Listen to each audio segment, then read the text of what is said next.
بعض دفعہ فلکیات سے یقینی طور پہ پتہ چل جاتا ہے کہ یہ روزے 30 ہوں گے یا 29 ہوں گے. تو اگر ماہر فلکیات کو 100% یقینی طور پہ کیلکولیشن سے پتہ چل گیا اور وہ بتا دیں تو کوئی حرج نہیں ہے اس میں. لیکن بعض دفعہ فلکیات کے ماہرین خود کنفیوز ہوتے ہیں کہ بھئی امکان ہے، تو پھر وہ پیش گوئی امکان ہی کی کریں، یعنی وہ بتائیں کہ بھئی امکان 29 کا بھی ہے 30 کا بھی ہے، وہ یہ بتا دیتے ہیں اتنے % امکان ہے. تو اس میں کوئی حرج نہیں ہے، اس سے ہلال کمیٹی کو آسانی ہوتی ہے. باقی ہلال کمیٹی نے کرنی اپنی ہوتی ہے، وہ فلکیات والوں کی پیشگوئیوں کو آج کل لفٹ نہیں کراتی ہے. رویت ہلال کمیٹی کے اعلان کے خلاف عید کرنا. رویت ہلال کمیٹی نے روزے کا اعلان نہیں کیا، مگر کسی گاؤں میں چاند دیکھا گیا تو وہ گاؤں والے روزہ رکھیں یا نہیں. اسد اللہ لغاری سے نہیں رکھ سکتے، کیونکہ چاند کے ہونے نہ ہونے کے فیصلہ کرنے کی اتھارٹی شریعت نے گورنمنٹ کو دی ہے.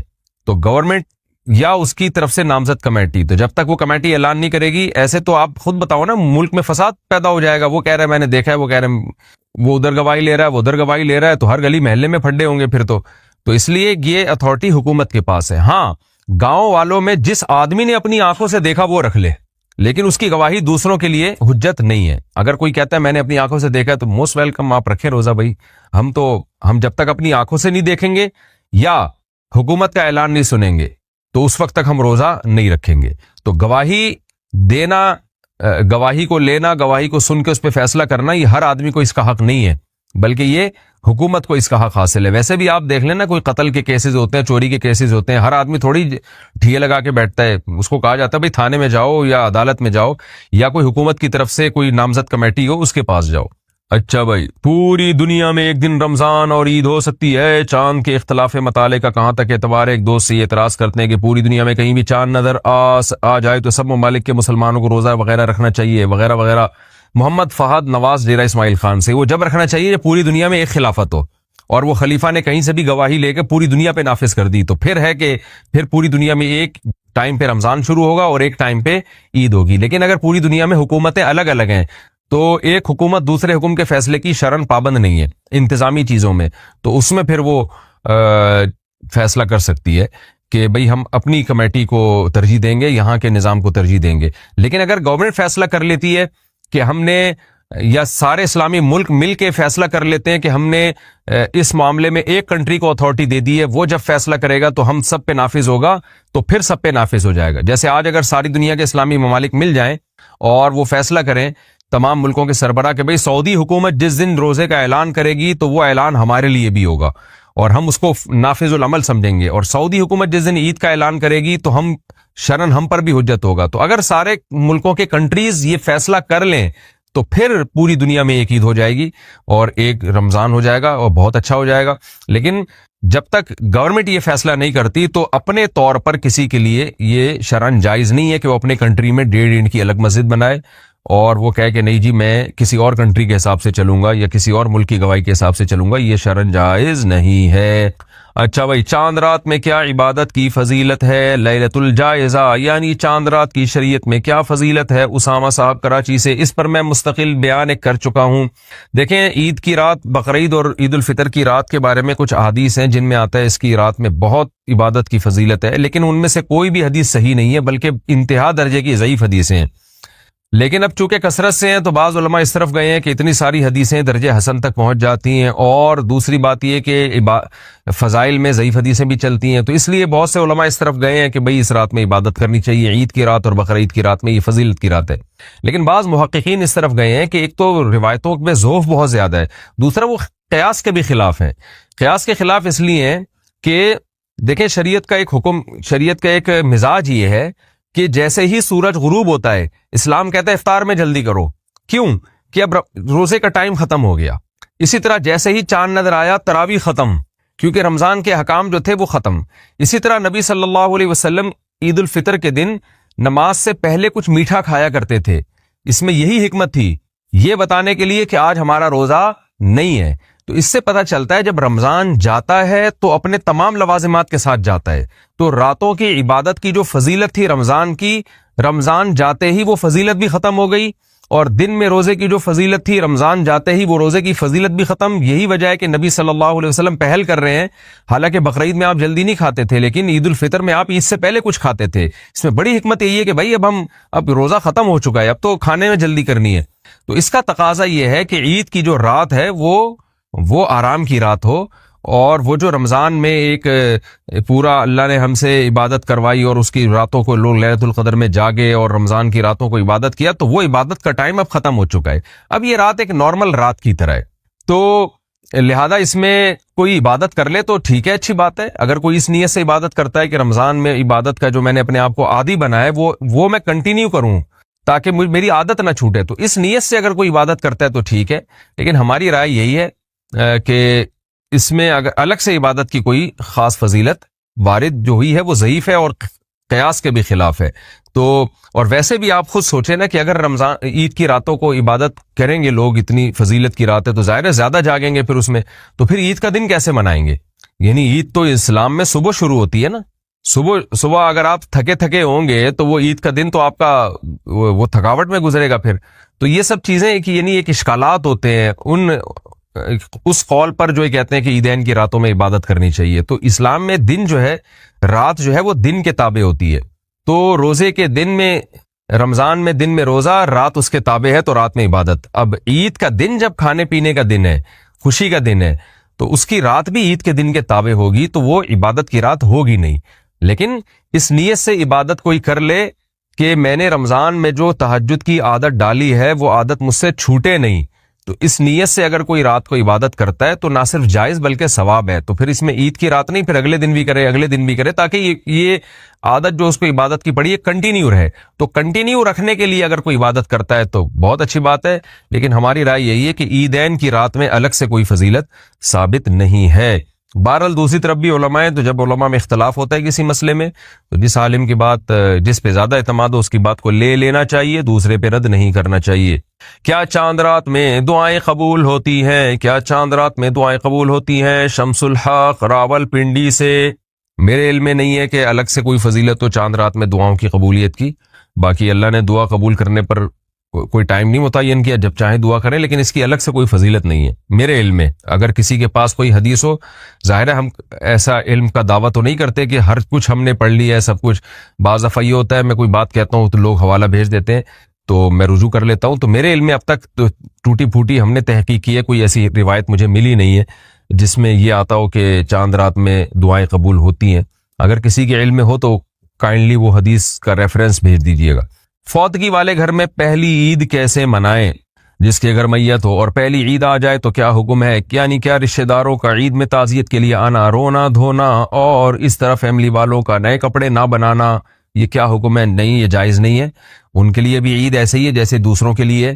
ہاں یہ ایک الگ بات ہے کہ ان کو غم ہوتا ہے، اور عید کے دن اگر ان کے آنسو نکل جائیں اپنے پیاروں کو یاد کر کے، اپنے مرحومین کو یاد کر کے، تو اس میں کوئی گناہ نہیں ہے کیونکہ یہ غیر اختیاری چیز ہے. لیکن عید والے دن باقاعدہ غم منانا اور یہ کہنا کہ یہ نئے کپڑے نہیں سلوائیں گے اور سب رونے دھونے کی نیت سے ان کے گھر جمع ہو جائیں گے، یہ ٹھیک نہیں ہے. ویسے جمع ہو جائے کہ ان بیچاروں کو غم پہنچا تھا تو آج ہم ان کی عید کی خوشیوں میں شریک ہو کے تھوڑا غم ہلکا کر دیں، اس میں کوئی حرج نہیں ہے. غم منانے کے لیے جانا جائز نہیں ہے، غم ہلکا کرنے کے لیے جانا ان کے گھر میں جائز ہے. عیدی دینے کی شرعی حیثیت، عید کے دن بچوں کو جو پیسے دیتے ہیں اس عیدی کے نام پہ، اس کی کیا شرعی حیثیت ہے؟ صدام حسین کشمیر سے. بھائی بچوں کو اگر عیدی نہیں دیں گے تو بچوں کی عید کہاں سے ہوگی؟ تھوڑا بہت تو اتنا بھی آپ مشکل نہ بنائیں میرے بھائی دین کو. تو بچوں کو تو خوشی ہی عید میں اسی کی ہوتی ہے. ہاں اس کو بہت زیادہ اتنی بھاری رقمیں اب لوگوں نے باندھ لی ہیں جس پہ بندے کو ٹینشن شروع ہو جاتی ہے کہ یار میرے پاس اتنے پیسے ہیں نہیں اور بچے سارا میری جائیدادیں پی جائیں گے عیدی میں. تو ہلکا رکھنا چاہیے. تو اپنے بچوں کو یا اپنے قریبی رشتہ داروں کو تھوڑے بہت پیسے دے دیں تو کوئی حرج نہیں ہے اس میں. لیکن وہی بات ہے کہ انسان پہ اس کی طاقت سے زیادہ گنجائش سے زیادہ بوجھ ڈالنا یہ بہرحال حرام ہے. اگر کہیں اتنا زیادہ یہ رسم جڑ پکڑ گئی ہے کہ آپ کی بوجھ بننے لگی ہے تو پھر اس کو ختم کر دینا چاہیے. عید میں گلے ملنا کیسا؟ عید کی نماز کے بعد گلے ملنے کا سنت طریقہ کیا ہے؟ کیا ایک بار ملنا ہے یا 3 بار؟ افضل راجہ، عید کے دن گلے ملنا سنت سے ثابت نہیں ہے، اس رسم کو ترک کر دینا چاہیے. اس کی وجہ سے بہت ٹینشن ہونے لگی ہے، عید منانا مشکل ہو جاتا ہے. بندہ نکلا اور بہت ہزاروں کا مجمع آگے کھڑا ہوا ہے، امام صاحب سے عید ملیں گے، تو امام صاحب دنیا میں کسی سے ملنے کے لائق نہیں رہتے. تو اس لیے جو چیز شریعت میں نہیں ہے اس کا اضافہ نہیں کرنا چاہیے. بس مصافحہ کر لیں، عید مبارک کہہ دیں، دعائیں دے دیں اور پتلی گلی سے نکل لیں. میں نے تو دیکھا ہے لوگ راستے بدل رہے ہوتے ہیں اور بعض لوگ تو 3 دفعہ گلے مل رہے ہوتے ہیں، وہ تو بہت ہی ٹینشن میں ہوتے ہیں. اب آپ گلی میں جا رہے ہو, آگے سے 10 آدمی آ رہے ہیں, او بھائی آدمی کہتا ہے ہر ایک سے 3 دفعہ ملو, تو 10 کو 3 سے ضرب دیں 30 دفعہ, تو 30 دفعہ جب آپ اس سے گلے ملے, پھر آگے 5 آدمی آ رہے ہیں تو 5 یا 15 وہ ہو گئے, پھر تو تھوڑے یعنی ایک اتنی ٹینشن ہوتی ہے, آدمی کہتا ہے یار میں اگر گلا گھر میں رکھ کے آتا یا اس کی عید ملنے کے لیے کوئی الگ سے گلا بنوا لیتا تو زیادہ اچھا ہوتا. تو جو شریعت میں نہیں ہے وہ نہ کریں, اپنے اوپر خامخواہ کی پابندیاں نہ لگوائیں. تو اس لیے لوگ راستہ بدل دیتے ہیں, میں نے دیکھا بھائی وہاں سے پورا جتھا آ رہا ہے دوستوں کا, بھائی ادھر سے ٹن مار, بھائی یہاں سے نکل, تو اتنی ٹینشن. تو اس لیے جو ہلکا شریعت نے جس کام کو ہلکا رکھا ہے اس کو ہلکا ہی رہنے دے. تو مسافہ کر لیں, عید مبارک کہہ دیں, وہ بھی مسافہ بھی جب کریں جب آمنا سامنا ہو جائے. نہیں ہوتا تو اسپیشل وہ عید کے لیے مسافہ کرنے بندے کے پاس جا رہے, یہ بھی ٹھیک نہیں, بس اپنے قریبی رشتے داروں سے مل لیا کریں. اچھا بھائی, عورت گھر پر عید کی نماز کیا پڑھ سکتی ہے؟ کیا عورت گھر پر عید کی نماز پڑھنی چاہیے؟ اگر ہاں تو اس کا کیا طریقہ ہے؟ تہذیب انور اتر پردیش. نہیں جی, عورت عید کی نماز گھر پہ نہیں پڑھ سکتی. عید کی نماز اگر پڑھنی ہو تو عیدگاہ میں جہاں بھی جماعت ہو رہی ہے وہاں شرکت کرنا ضروری ہے.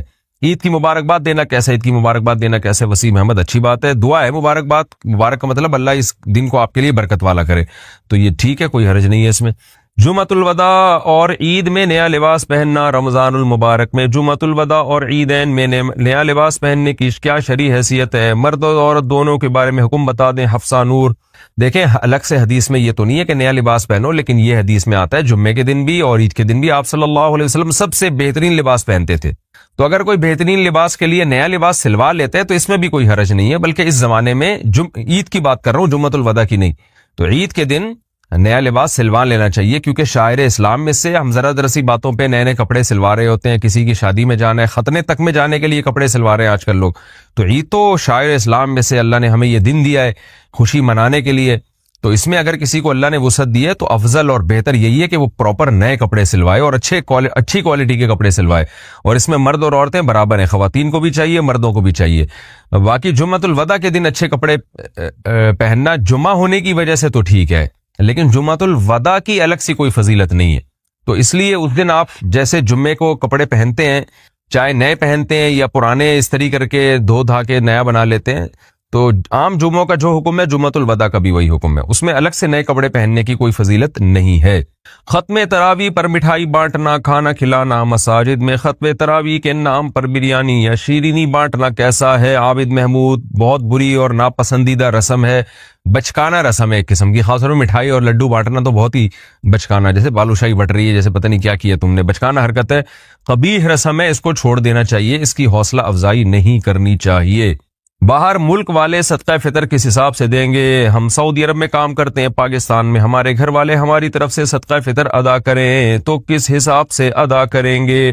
ریال کے حساب سے یا پاکستان کے روپیے کے حساب سے؟ محمد رفیق, سعودی عرب میں جو صدقہ فطر دے رہا ہے جہاں وہ رہتا ہے اس ملک کی کرنسی دیکھی جائے گی اور اس ملک میں آٹے کی ویلیو دیکھی جائے گی.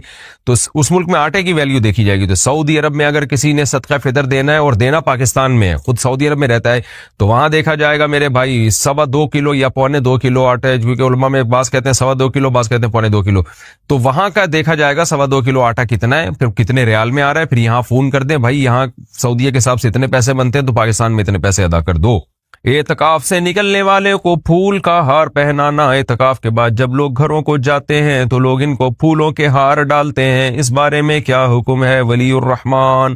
یہ بھی عجیب سی حرکت ہے, کوئی حلال حرام کا مسئلہ نہیں ہے, بس تھوڑی نامناسب سی بچکانا سی حرکت لگتی ہے. اعتکاف کر کے آ رہا ہے, اس کو بس سلام کریں, مبارکباد بھی دے سکتے ہیں, بھائی اللہ آپ کو اللہ نے قبول کیا, اب تشریف رکھیں, بس اپنی نارمل روٹین شروع کریں اور گناہوں سے پاک زندگی گزاریں, اتنا کافی ہے. پھولوں کا ہار پہنانا یہ ناپسندیدہ اور قبیح رسم ہے. میں حرام کی بات نہیں کر رہا, ناپسندیدہ ہے. بہرحال عید سے پہلے نوافل پڑھنا, عید کے دن فجر کی نماز کے بعد عید کی نماز تک نفل پڑھنا کیسا ہے؟ نبیل اعوان, مکروہ ناپسندیدہ عمل ہے. فجر پڑھ کے گھر جائیں اور عید کی تیاری کرنا شروع کر دیں. عیدگاہ میں آ کے نوافل پڑھنا صحیح عمل نہیں ہے, جائز عمل نہیں ہے. عید الفطر کتنے دن کی ہے؟ عید الفطر اور عید الاضحیٰ ایک دن کی ہوتی ہے یا 3 دن کی؟ زوجہ منصور کڑک سے.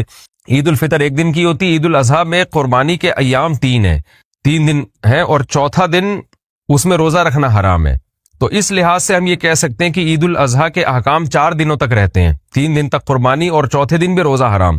اور عید الفطر کا جو حکم ہے وہ 1 ہی دن تک رہتا ہے, کیونکہ 1 ہی دن روزہ حرام ہوتا ہے, اگلے دن روزہ رکھ سکتے ہیں آپ. رمضان کے بعد کیا تبدیلی لائیں؟ رمضان کے بعد زندگی میں کیسے تبدیلی لائیں؟ عبداللہ صاحب لاہور سے، بھائی رمضان میں ہی توبہ کر کے تبدیلی لے آئیں، بات کا انتظار نہ کریں اور توبہ کر لیں۔ اللہ میں تمام صغائر کبائر گناہوں سے بچنے کا تجھ سے وعدہ کرتا ہوں، اور جو رمضان میں عبادت کا معمول بنا ہے تو تھوڑا تھوڑا اس کو پورے سال کنٹینیو رکھیں۔ جیسے روزوں کی عادت پڑ گئی ہے تو اب ایسا نہیں کہ عید کا چاند نظر آتے ہی روزے بالکل غائب، بلکہ آپ پیر جمعرات کا روزہ رکھیں، ایام 20 کا روزہ رکھیں، اسی طرح رات کو تھوڑے بہت نوافل